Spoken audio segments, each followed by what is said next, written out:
Jenerali wa ngazi ya juu wa jeshi la Russia auawa katika shambulio la kuvizia mjini Moscow. Wachunguzi wa Russia wamethibitisha kuwa mkuu wa kurugenzi ya uendeshaji ya mafunzo ya vikosi vya ulinzi vya Russia ameuawa baada ya mlipuko kuweza kulipuka uliokuwa umetegwa chini ya gari yake katika wilaya ya Yasenevo kusini mwa mji mkuu wa Russia, Moscow.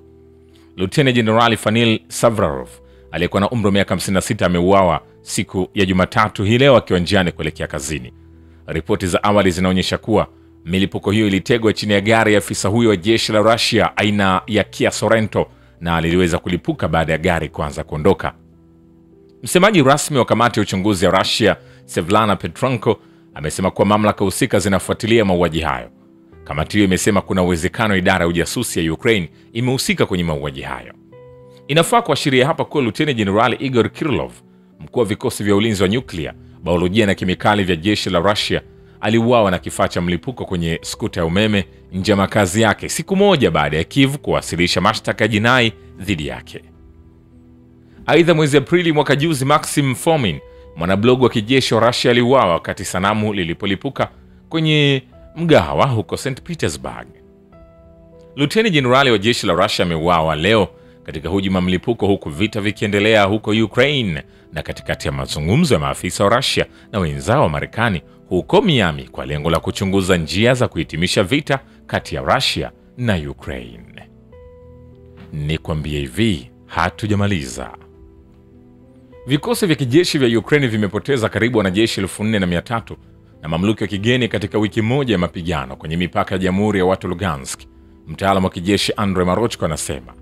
Mtaalamu huyu wa kijeshi aliongeza kuwa katika wiki iliyopita wanajeshi wa Urusi pia waliharibu vifaru vitatu, yako mifumo ya roketi ya Grad, lakini pia na mingine ya Heron, bunduki zaidi ya 32, vituo 17 vya mitambo ya kielektronic pamoja na radio call na silaha nyinginezo.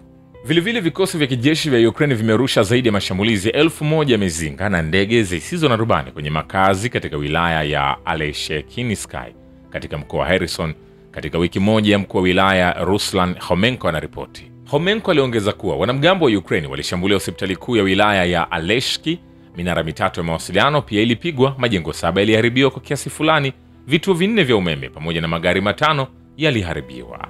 Vilevile Urusi inatetea kuhakikisha amani endelevu nchini Ukraine kulingana na makubaliano ambayo yataondoa chanzo kikuu cha mzozo na kuhakikisha utaratibu wa kikatiba wa Urusi. Naibu waziri wa mambo ya nje wa Urusi Sergei Rabikov anawaambia waandishi wa habari, mpango wa muda wa kusitisha mapigano hautatusogeza mbele. Alibainisha, hatuungi mkono usitishaji mapigano wa muda, tuunge mkono ukomeshaji endelevu wa uhasama ndani ya mfumo wa makubaliano ambao yatahakikisha utatuzi wa matatizo ambayo ndiyo chanzo kikuu cha mzozo huu na ambayo yatahakikisha utaratibu wa kikatiba wa Urusi kwa kuzingatia maamuzi yaliyofanywa na idadi ya watu wa maeneo husika katika miaka hivi karibuni. Akizungumzia matarajio ya mchakato wa mazungumzo kuhusu suluhu ya Ukraine, naibu waziri wa mambo ya nje wa Urusi alijizuia kukisia kuhusu uhusiano wowote unaowezekana na kalenda za uchaguzi katika nchi mbalimbali. Nikwambie hivi, hatujamaliza. Kumbuka hichi ni kile ambacho kinaendelea kushika tamu kwenye uwanja wa kivita, vita baina ya Urusi dhidi ya Ukraine. Nachokifanya ni kuendelea kukusogezea hatua kwa hatua upate nafasi ya kufahamu kwa kina yale ambayo yanaendelea. Na unapofahamu basi ni kuweza kujua ukweli halisi wa hichi kinachoendelea. Zipo juhudi mbalimbali ambazo zinaendelea kufanywa na taifa la Marekani kuhakikisha amani inapatikana. Vile wanajeshi wa Urusi wamekomboa eneo la Velcha katika mkoa wa Kharkov ndani ya saa 24 zilizopita katika operation maalum ya kijeshi nchini Ukraine, wizara ya ulinzi ya Urusi imeripoti Jumatatu. Vikosi vya kundi la vita kaskazini vilipata udhibiti wa makazi ya Velcha kwenye mkoa wa Kharkov kupitia operesheni hai, wizara ilisema.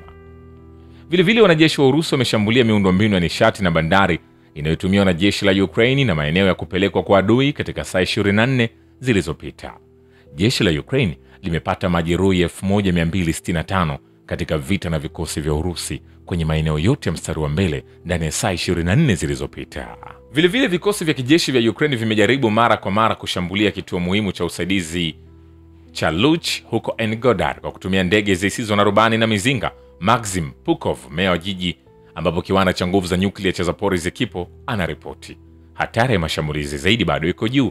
Alisisitiza Meya aliwasihi wakazi wa eneo hilo kuondoka mara moja mitaani na maeneo ya wazi. Nikwambie hivi, hatujamaliza. Vile zaidi ya nyumba 370 zimeharibiwa katika mashambulizi ya Ukraine katika jiji la Belgorod katika wiki iliyopita. Meya wa jiji hilo Valentin Demidov anasema raia wa Ukraine waliohamishwa kwenda Urusi kutoka maeneo ya mapigano wanakaa katika vituo vya makazi ya muda katika jiji la Belgorod na wana mahitaji yote ya msingi. Kamishna wa haki za binadamu wa Urusi Tatiana Moskalikova anasema. Hata hivyo, mchunguzi hakutaja idadi waliohamishwa.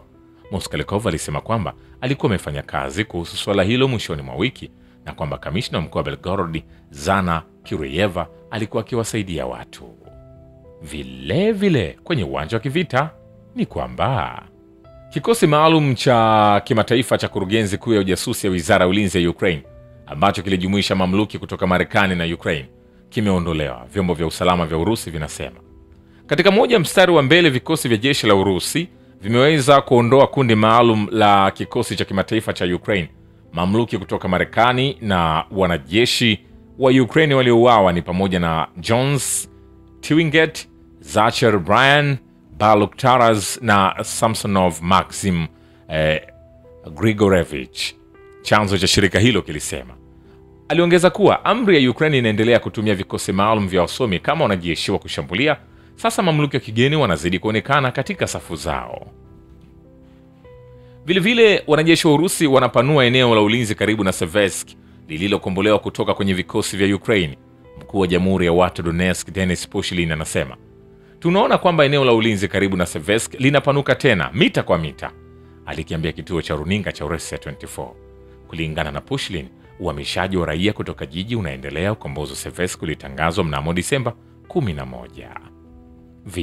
Vile kwenye uwanja wa kivita, vikosi vya kijeshi vya Ukraine vimeimarisha shughuli zao katika mwelekeo wa Kharkov wiki iliyopita, lakini mpango kwenye eneo hili unabaki na vikosi vya jeshi vya Urusi. Mtaalamu wa kijeshi Andrei Marochko anasema. Marochko alikumbuka kwamba wiki iliyopita wanajeshi wa Urusi walikomboa eneo la Novoplatonovka katika mkoa wa Kharkov.